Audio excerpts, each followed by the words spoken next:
Bonjour à tous, c'était Voir, j'espère que vous allez bien. On se retrouve aujourd'hui pour un nouvel épisode de Demain nous appartient en avance et nous allons parler de Liam va-t-il laisser Lilou mourir, malaise pour Adam et Gloria, Lizzie avoue tout, un grand retour à Seth, que cache Audrey et Damien découvre la liaison d'Audrey. Tout d'abord, avant que la vidéo commence, n'hésitez pas à vous abonner à cette chaîne YouTube et à liker cette vidéo pour ne rater aucune des prochaines vidéos. Bonne vidéo à tous. Pour commencer, la semaine prochaine, Liam va-t-il laisser Lilou mourir? La vie de Lilou est plus que jamais menacée. L'adolescente appelle désespérément à l'aide depuis une cuve qui se remplit d'eau à une vitesse folle. Seul Liam sait où elle se trouve, mais malgré les supplications de Chloé, il garde le silence. Octave est complètement anéanti, mais Bastien et Violette veulent garder espoir. La pression monte. Lilou n'en a plus que pour quelques minutes. Liam va-t-il lui laisser la vie sauve? Alors qu'elle se trouve dans une cuve géante et qu'elle est filmée par un téléphone portable tout en étant ligotée, la pauvre Lilou Clavel voit l'eau monter petit à petit jusqu'à son visage, et elle comprend que si personne ne la sort de là, elle risque bien de finir sa vie noyée sans avoir pu dire au revoir aux gens qu'elle aime, ni même à son petit copain Octave qui à ce jour est très inquiet pour elle. Clairement la scène est horrible, car Liam avait tout prévu et le téléphone permet à Octave, Violette, Bastien et tous ceux qui voudraient savoir comment va Clavel de voir la cuve se remplir en temps réel, et d'entendre les cris de souffrance de la prisonnière. Alors pour Octave qui se trouve avec ses amis au Spoon, c'en est trop, et il décide d'aller au commissariat pour s'en prendre directement à Liam. Mais ses amis réussissent à le raisonner et à lui rappeler que malgré la situation plus qu'inconfortable, son père Michael est un excellent policier et il n'a pas besoin de devoir gérer l'inquiétude de tout le monde. Alors Octave accepte de se rasseoir à sa table et de continuer de regarder la vidéo en direct pour ne pas abandonner sa copine qui doit en ce moment se sentir très seule. Pendant ce temps, en salle d'interrogatoire, Chloé fait tout son possible pour faire comprendre à Liam qu'il n'est pas en train de jouer à un jeu, mais qu'il joue avec la vie de Lilou. Et elle tente d'utiliser la carte des sentiments en lui rappelant qu'elle le connaît bien et qu'elle sait qu'il n'est pas ce genre de monstre. Sauf que Liam lui demande d'arrêter de faire semblant d'être sympa avec lui, car il sait qu'au fond elle est comme toutes les autres personnes qui lui ont fait du mal. Le jeune homme n'avouera pas encore où se trouve Lilou pour pouvoir la sauver, mais grâce aux paroles de Chloé, il finit malgré tout par ressentir une petite pointe de culpabilité et semble ne pas vouloir finir sa vie en prison avec une mort sur la conscience. Alors grâce à Delcourt, la pauvre Clavel peut encore avoir une lueur d'espoir de sortir de ce cauchemar avant le drame.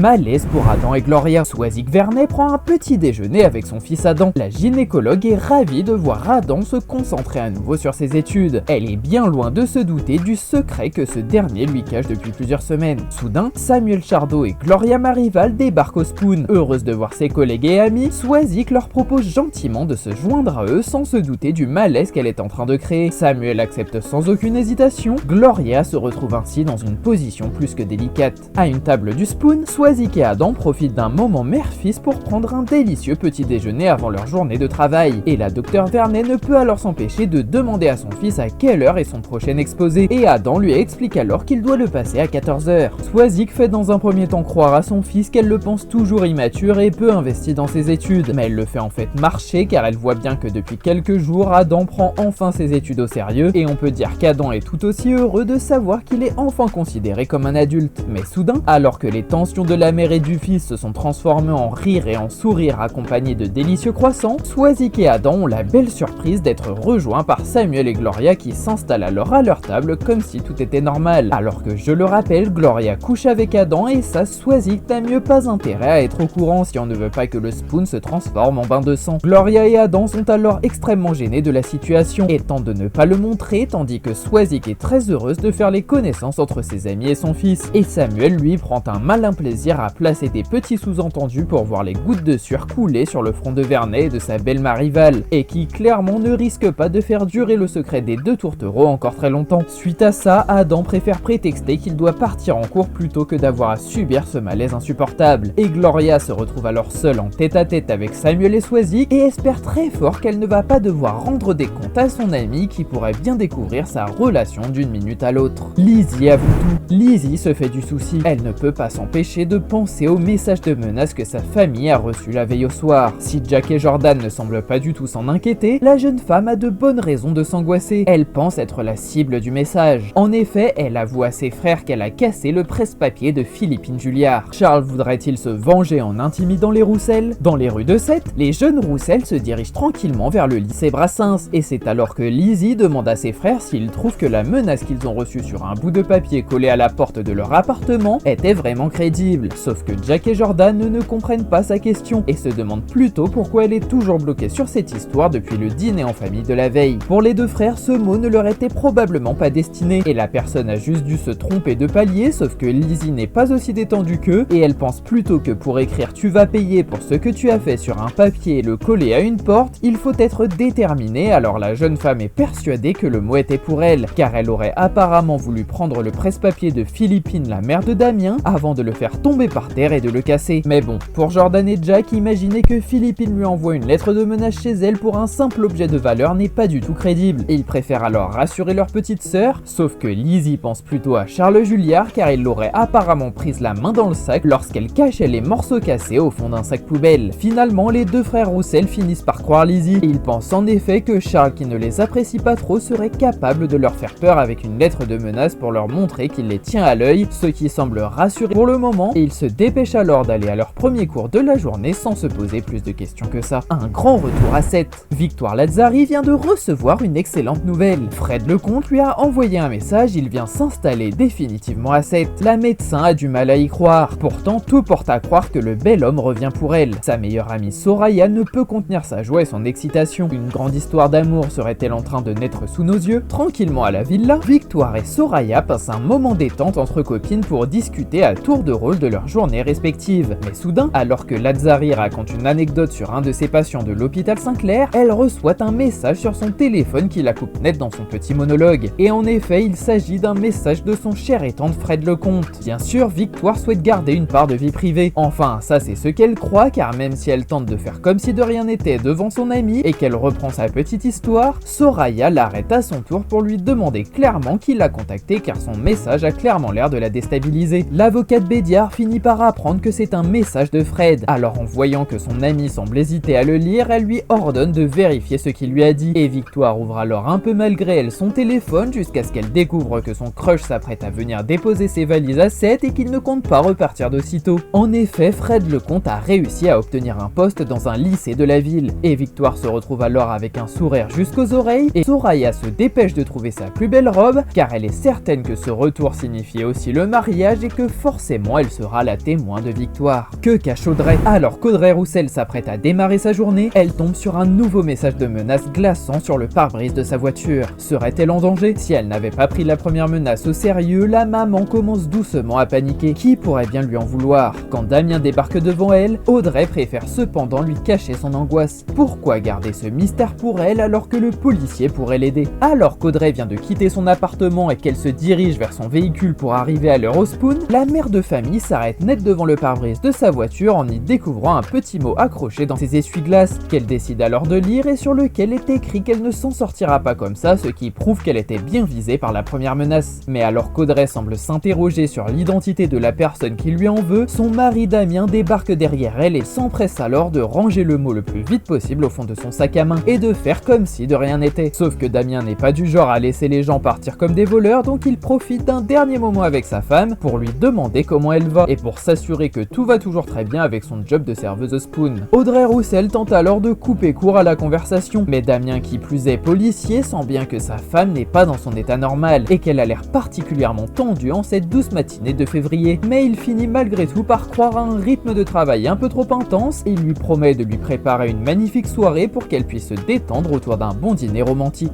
Audrey embrasse alors Damien en le remerciant avant de monter dans sa voiture et de retrouver le même visage fermé et dépité que lorsqu'elle a découvert la nouvelle menace sur son pare-brise, qui pourrait d'ailleurs s'avérer plus grave qu'il n'y paraît. Enfin, la semaine prochaine, Damien découvre la liaison d'Audrey. Damien commence à avoir des doutes sur sa compagne Audrey. Cette dernière agit étrangement depuis quelques jours. Quand le policier lui rend visite au Spoon, il tombe sur Mona. La cuisinière lui dit qu'Audrey devait ramener chez elle la veille. Seulement, Damien n'a jamais goûté au plat dont Mona parle, car Audrey est rentrée les mains vides. Damien a-t-il raison de douter de la fidélité de sa chérie? Alors que Mona et Audrey sont en plein service intense avec les clients du Spoon, Damien vient leur faire une petite visite surprise, mais alors que la chef du restaurant lui demande s'il souhaite déjeuner, le policier fait comprendre à Mona qu'il aurait adoré mais qu'il doit déjà retourner travailler dans quelques minutes. Mona Caron est alors un peu déçue pour lui, car il va selon elle rater l'opportunité de goûter à son plat signature, et c'est alors qu'elle va faire une énorme boulette en laissant entendre que Damien aurait déjà pu le goûter la veille au soir, grâce à Audrey qui a embarqué le reste du plat avant de quitter le restaurant. Sauf que bien sûr, Damien n'a jamais mangé une seule miette de ce tian de légumes, et Audrey était surtout surtout censé faire la fermeture du Spoon à la place de Bart. Du moins, c'est la version des faits qu'Audrey a donnée à son mari. Mais avec les révélations de Mona, Damien réalise que sa femme lui a potentiellement menti droit dans les yeux. Mais alors qu'il demande des explications à Audrey, cette dernière trouve encore une manière de protéger son secret en faisant croire à son chéri qu'elle a simplement donné les restes du repas à un SDF qu'elle aurait croisé sur le chemin du retour. Damien Julliard ne le montre pas, mais il sent bien que sa femme lui cache quelque chose et il quitte alors le Spoon tout en se demandant si sa femme ne serait pas en train de lui cacher une relation avec un autre homme, ce qui annoncerait clairement la fin de leur relation si sa théorie s'avérait vraie. Cette vidéo est déjà terminée, je vous le rappelle, n'hésitez pas à vous abonner à cette chaîne YouTube et activer la cloche pour ne rien louper. C'était voir, merci à tous, passez une très belle journée.